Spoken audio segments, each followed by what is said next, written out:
Olá, Leonardo Emery aqui, fisioterapeuta. Estou aqui mais uma vez para falar com vocês no quadro Você Sabia? Então, hoje a gente vai falar sobre a fáscia. Muita gente vem falando aí em liberação miofascial, tratar a fáscia. Mas a gente precisa primeiro entender o tecido que a gente vai abordar.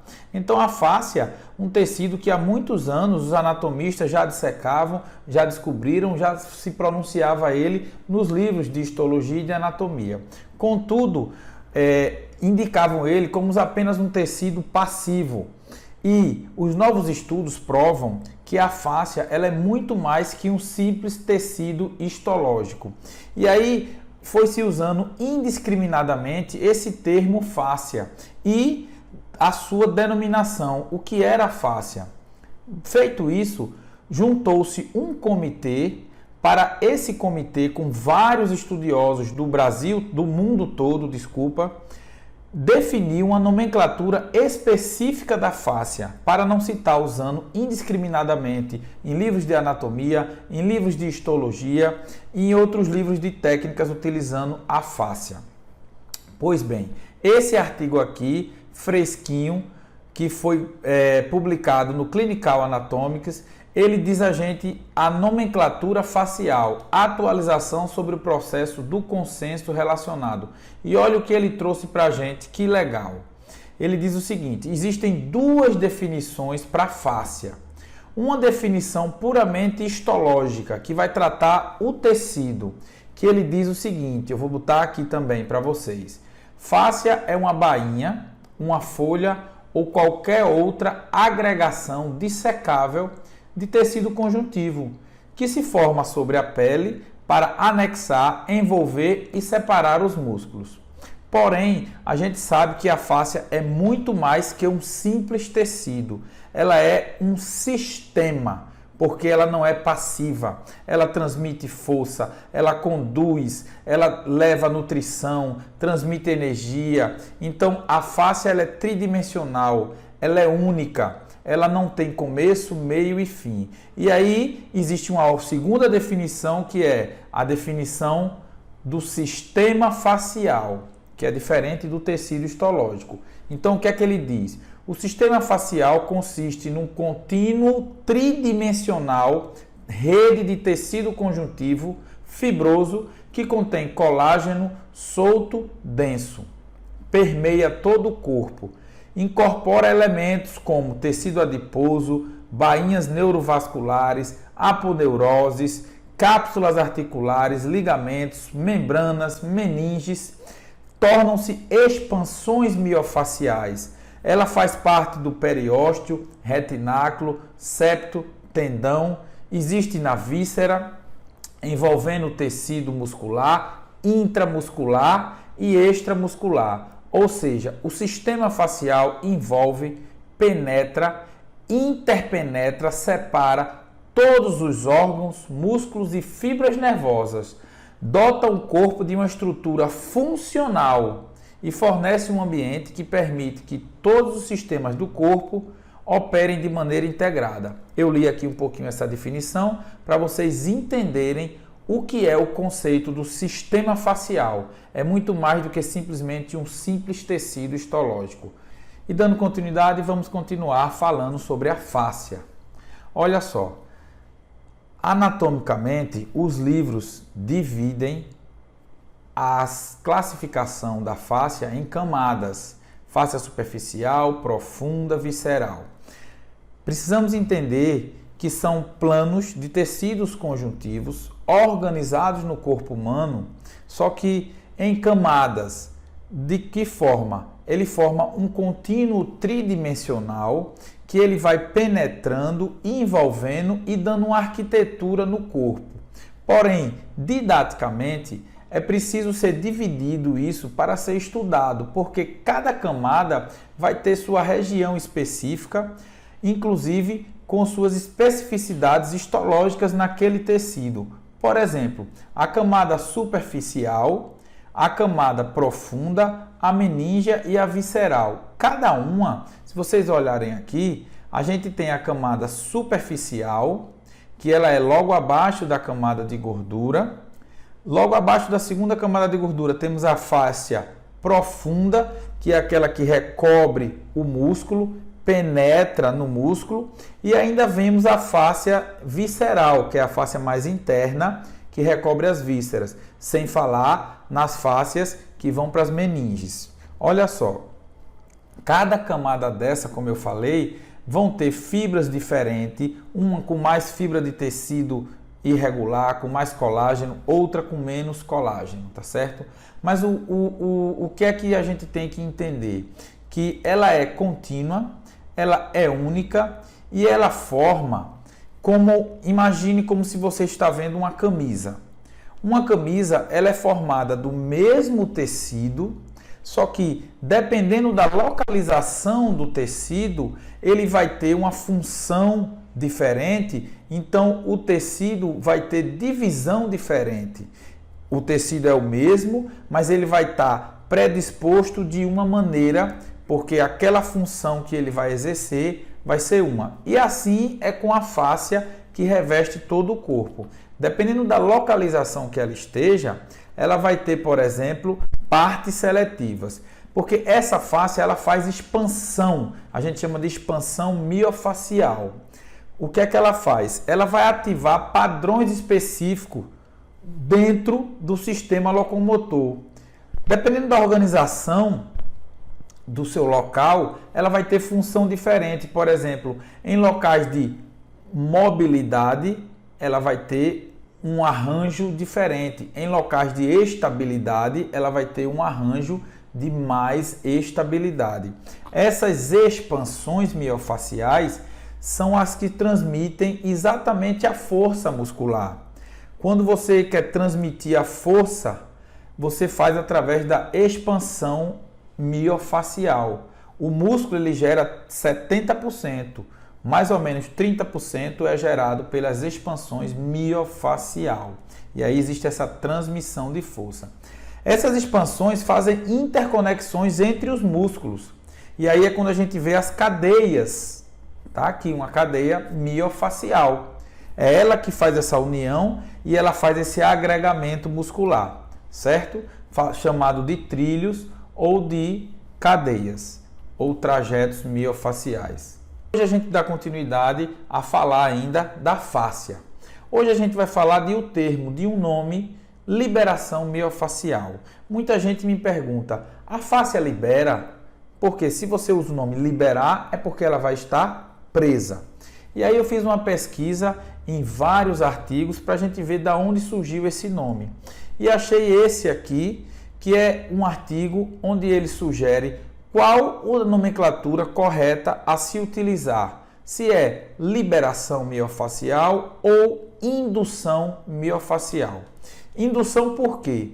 Porque na fáscia contém mecanorreceptores ao qual você vai usar uma proposta terapêutica, sabendo a resposta que aquele mecanorreceptor te dá, e aí você vai induzi-lo a te dar uma resposta. Diminuição do tônus, aumento de tônus, aumento do sistema nervoso parasimpático ou simpático. Então, tudo que tem na fáscia, você consegue induzir para te dar uma resposta. Mas e por que o pessoal usa o termo liberar? Se nesse artigo o termo correto, a conclusão foi o melhor é se usar o termo indução. E aí eu fui para uma outra pesquisa, fui no Google Trends e pesquisei o termo indução miofacial, em português e em inglês. E vi que lá não tem muita procura por esse nome. E aí quando eu coloquei liberação miofacial e miofacial release, que é o termo em inglês, a gente vê a crescente procura por esse termo. Então, comercialmente falando, o termo liberação miofacial, ele é mais interessante de ser usado, embora a gente saiba que a fáscia não libera. Você induz ela a te dar uma resposta, beleza? E dando continuidade à fáscia, nós falamos anteriormente que a fáscia ela tem várias camadas. Ela é contínua, porém em várias camadas, porque ela penetra, circunda, envolve e dá forma aos órgãos e à nossa estrutura do corpo. Essas camadas que muitas vezes ela é feita de tecido conjuntivo frouxo, elas precisam deslizar umas sobre as outras para que o movimento ocorra fluido, tanto entre as camadas fibrosas da fáscia, quanto entre as camadas da fáscia, por exemplo, que recobre o músculo, tá certo? Então, se você ver nessa imagem aqui, a gente tem uma camada fibrosa e entre essa camada fibrosa nós temos o tecido conjuntivo frouxo, que é a camada frouxa da matriz extracelular, que contém águas, íons e glicosaminoglicanos. Entre eles, o principal lubrificante é o ácido hialurônico ou o hialuronano, beleza? Então, se nós temos uma camada fibrosa, que contém colágeno, e uma camada frouxa, que contém esse líquido, é preciso que haja um bom deslizamento. E muitas vezes, esse facilitador de deslizamento, que é o ácido hialurônico, ele pode muitas vezes se tornar espesso. Ele pode inclusive aumentar sua produção. E o aumento da produção desse hialuronano faz com que ele fique mais denso. Ele saia de um estado sol para gel. E isso aumenta a sua viscosidade, diminuindo a lubrificação, inclusive o deslizamento do tecido. Isso altera o deslizamento entre as camadas, altera inclusive a transmissão de força que a gente falou que acontece. Então você vai ter uma alteração local e repercutiva à distância. Isso vai causar pontos de densificação, que a gente vai abordar mais tarde, que é onde exatamente a gente vai ter que trabalhar na fáscia.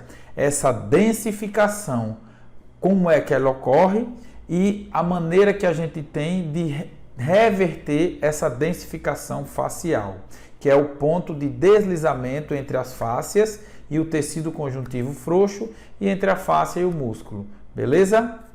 E hoje a gente vai tratar como os problemas faciais se iniciam. Bem, gente, basicamente, os problemas faciais, eles podem se iniciar de duas formas: densificação ou fibrose. Vamos entender ambos. Como o nome propriamente já diz, densificação é o aumento da densidade daquela camada de tecido conjuntivo frouxo que existe para ocorrer o deslizamento da fáscia. Isso modifica as propriedades mecânicas da fáscia, porém não altera a estrutura dela. Em um exame de imagem não vai haver alteração nenhuma. Vai haver um déficit no deslizamento das camadas faciais e você vai ter que reverter esse processo de densificação. Já a fibrose, ela é semelhante a um processo de cicatrização. Ela ocorre pós-trauma e a gente vai ter as etapas do processo de cicatrização, que ali existem, dos processos inflamatórios, deposição excessiva de fibra de colágeno, tecido conjuntivo fibroso, e aí esse depósito excessivo ocorre a fibrose, quando ela não é intervida de maneira eficaz pelo terapeuta. Então você pega muito tecido fibrosado. Essa fibrose, sim, você tem alteração na arquitetura da fáscia. E aí você consegue detectar no exame de ultrassom. Por exemplo, você consegue ver um tecido fibrosado. É um outro problema que pode ocorrer na fáscia. E como é que um ou outro ocorre? No tecido frouxo, que é o tecido conjuntivo onde a gente tem o deslizamento, o uso excessivo pode afetar esse deslizamento, porque você vai ter diminuição do pH, aumento de resíduos metabólicos, acúmulo de ácido lático. Uma pessoa que pratica atividade intensa, ela relata que ao final de uma maratona, por exemplo, ela está mais rígida, porque ela vai ter que metabolizar todo aquele tecido, aquele acúmulo de resíduo metabólico, para ela depois diminuir a densidade. Tem gente que tem essa dificuldade de metabolizar, então ela vai ficar com a fáscia mais densa. Baixa temperatura, desidratação e imobilização são outros fatores que alteram a densidade do tecido conjuntivo frouxo. No tecido de colágeno, que é a fibrose, a gente vai ter os traumas, que aí um trauma, todo ele vai levar a uma reação inflamatória, e como eu já falei, a reação inflamatória ela vai depositar um excessivo tecido conjuntivo fibroso, fibroso, e esse tecido pode fibrosar e de maneira desalinhada, o que vai ocasionar a fibrose. Uma cirurgia, o trauma da cirurgia vai levar a uma reação inflamatória. O próprio envelhecimento causa alteração no tecido de colágeno e a imobilização também. Então são esses fatores que podem alterar a fáscia e iniciar os problemas faciais. E dando continuidade, vamos falar de como tratar a fáscia. Qual a intervenção terapêutica que a gente pode fazer nos problemas faciais? Então, primeiro, vale relembrar, um dos problemas faciais é a fibrose. E por que ocorre esta fibrose? Por uma reação inflamatória causada por um trauma. Então, todo trauma, o corpo vai levar a uma reação inflamatória. Essa reação inflamatória, ela existe em fases. A fase proliferativa e a fase remodelativa. E é nesta fase de remodelação que a intervenção terapêutica deve entrar. Por quê? A gente sabe que para uma correta cicatrização, principalmente da fáscia profunda e muscular, é preciso que haja um realinhamento ou um alinhamento dessas fibras de colágenos remodeladas. Se você não der, e o movimento faz isso.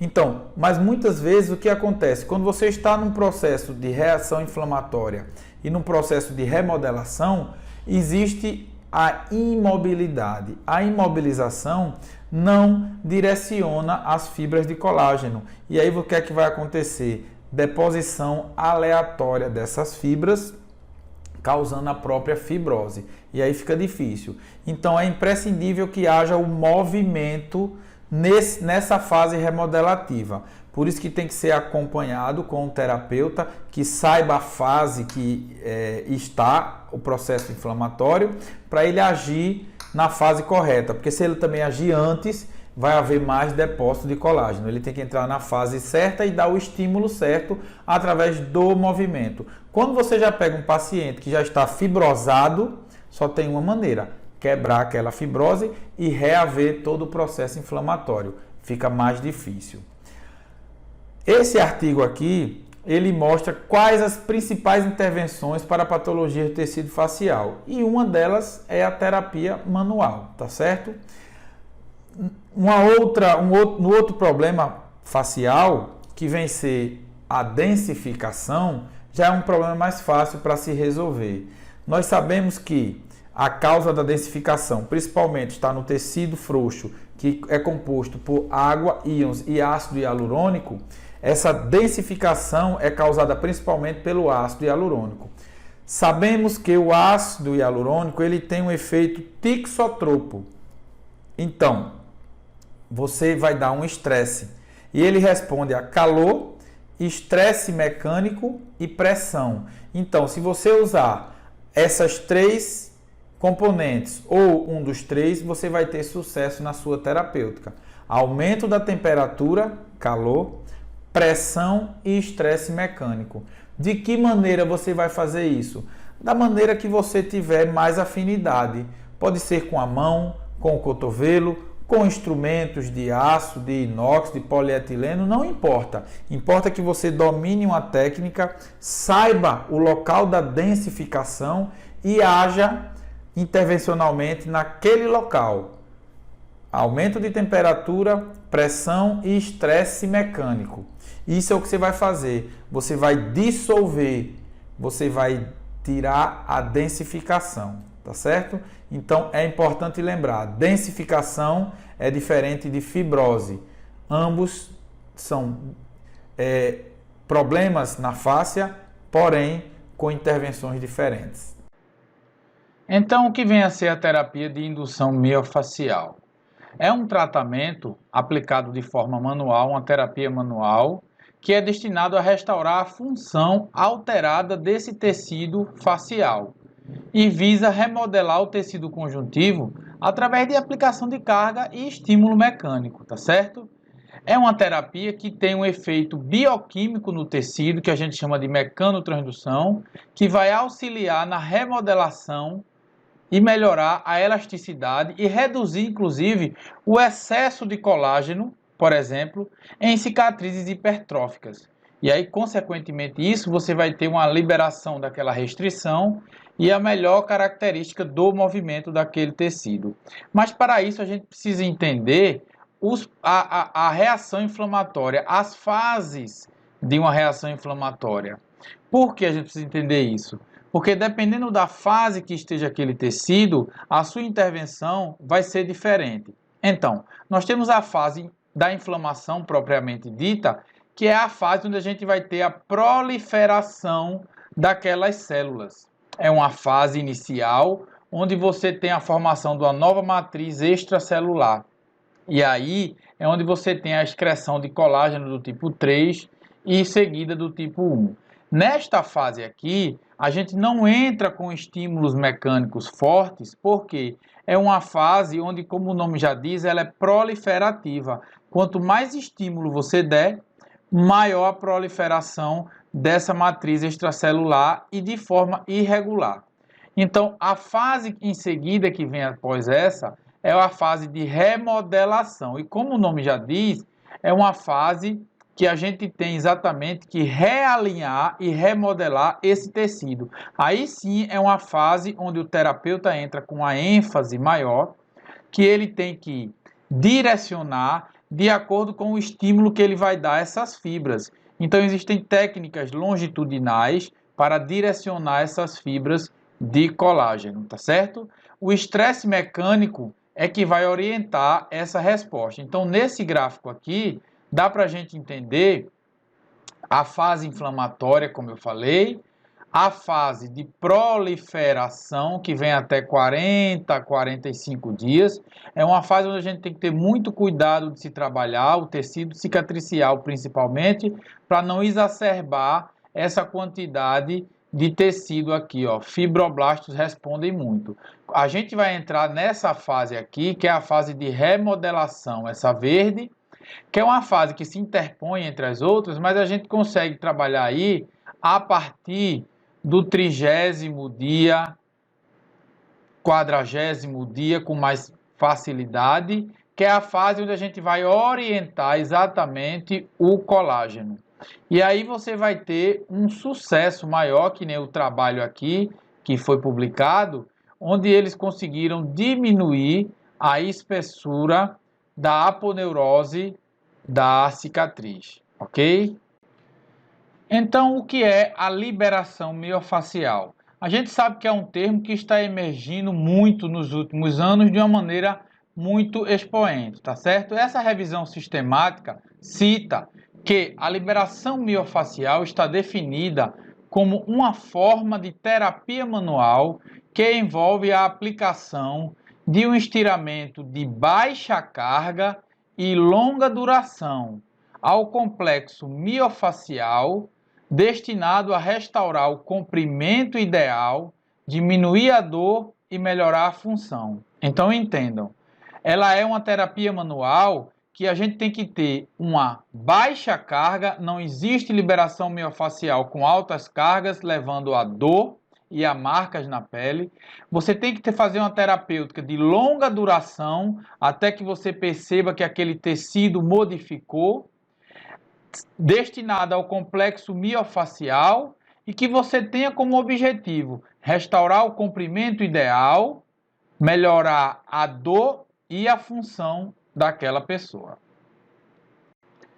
E qual que é a forma mais correta de utilizar o nome? Liberação miofascial ou indução miofascial? Olha, gente, esse estudo aqui, ele traz para a gente, em 2017, que a maneira mais correta seria utilizar o termo indução miofascial, certo?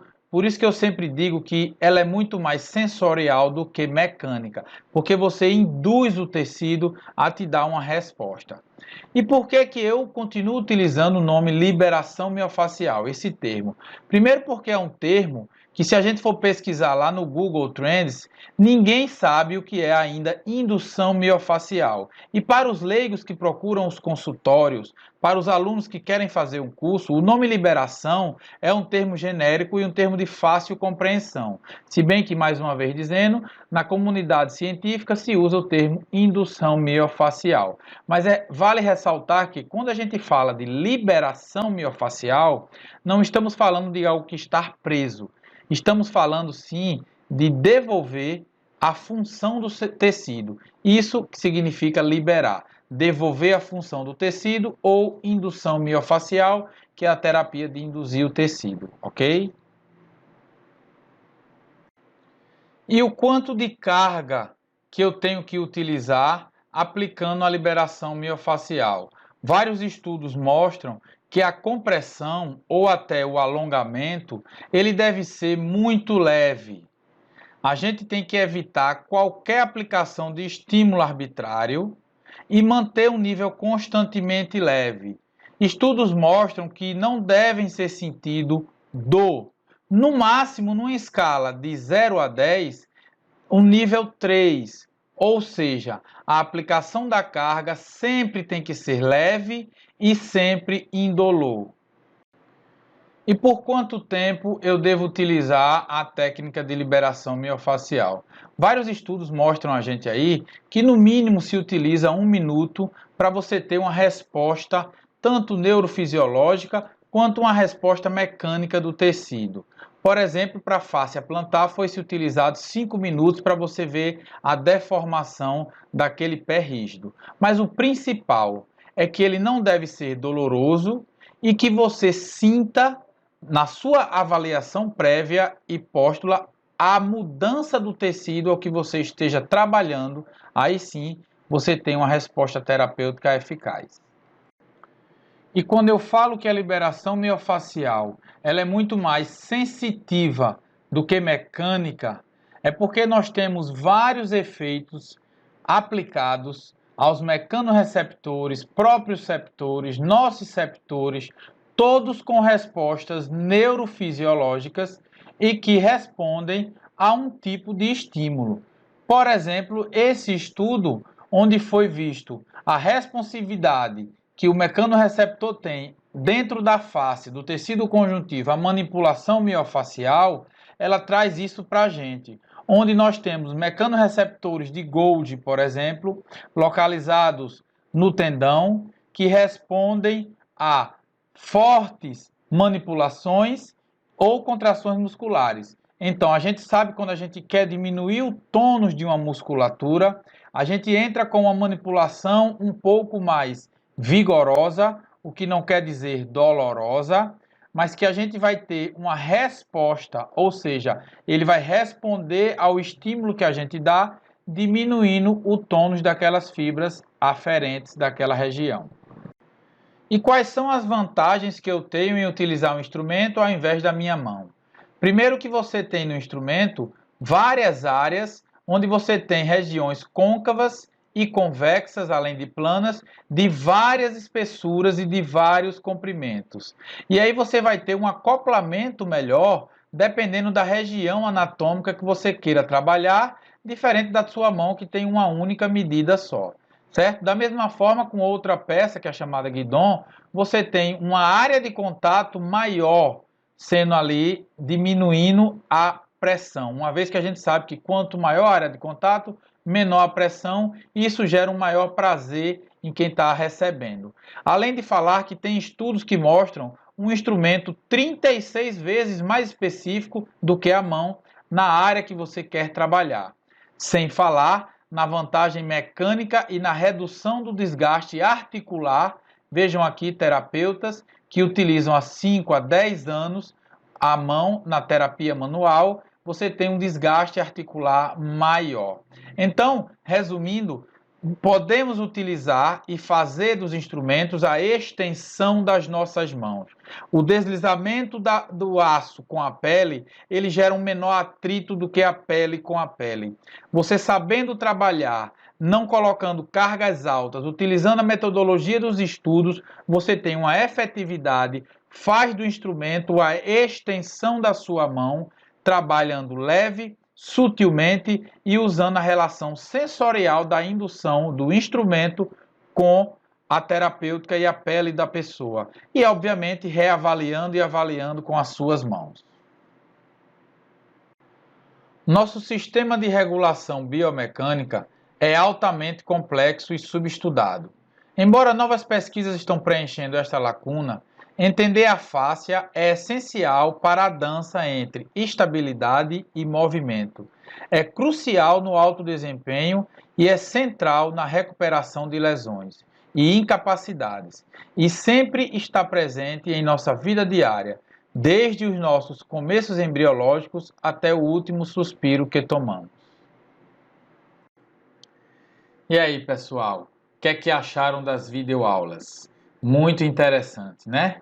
Então, eu tenho uma proposta aqui para fazer para vocês. Esse é um conteúdo muito pequeno, um percentual irrisório de alguns cursos que eu venho preparando aí 100% online para todos. Então, eu deixo as opções para vocês. Eu fiz a elaboração de 3 cursos. Um curso que é um workshop, que é um curso mais compacto, que envolve a teoria e 2 vídeos aulas da prática de liberação miofascial assistida por instrumentos. Tem um curso que chama-se Afáscia, Fundamentos para Avaliação e Tratamento. Esse é um curso mais robusto, apenas teórico, onde traz todo o conceito teórico e embasamento científico da fáscia e das teorias de todas as terapias manuais de intervenção no tecido miofacial.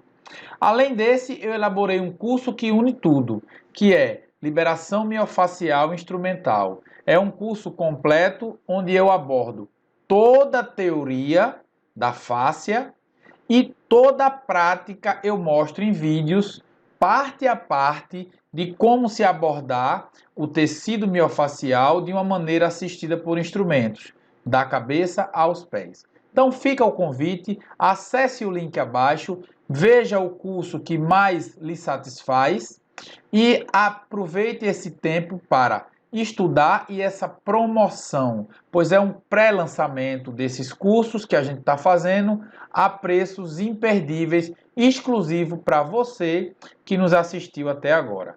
Forte abraço!